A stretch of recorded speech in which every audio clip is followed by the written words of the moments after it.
Intermediate advance supplementary పరీక్షలు ప్రారంభమయ్యాయి. తొలి రోజు జరిగిన ద్వితీయ భాషా పరీక్షలు నల్గొండ జిల్లాలో ప్రశాంతంగా ముగిశాయి. ఇంటర్మీడియట్ అడ్వాన్స్ సప్లిమెంటరీ పరీక్షల్లో భాగంగా బుధవారం ఉదయం జరిగిన ప్రథమ సంవత్సరం ద్వితీయ భాష తెలుగు, సంస్కృతం, ఉర్దూ, హిందీ, అరబిక్ పరీక్షలకు నల్గొండ జిల్లాలో జనరల్ విద్యార్థులు 3110 మంది విద్యార్థులు హాజరు కావాల్సి ఉండగా 2919 మంది హాజరయ్యారు.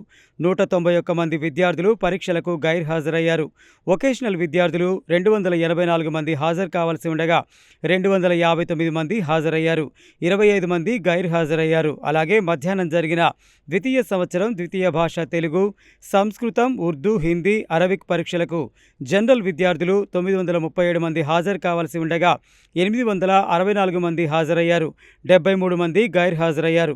వొకేషనల్ విద్యార్థులు 87 మంది హాజరు కావాల్సి ఉండగా 76 మంది హాజరయ్యారు. 11 మంది గైర్ హాజరయ్యారు.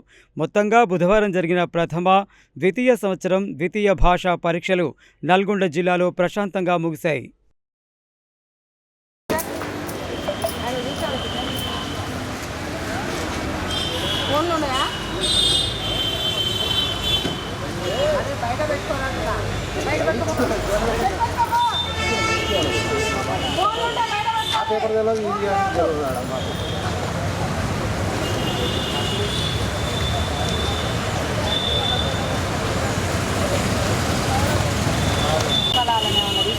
సైడ్ కుండండి, కారు వస్తుంది బాబు. సైడ్ కుండ, చిన్న సైడ్ కుండండి కారు.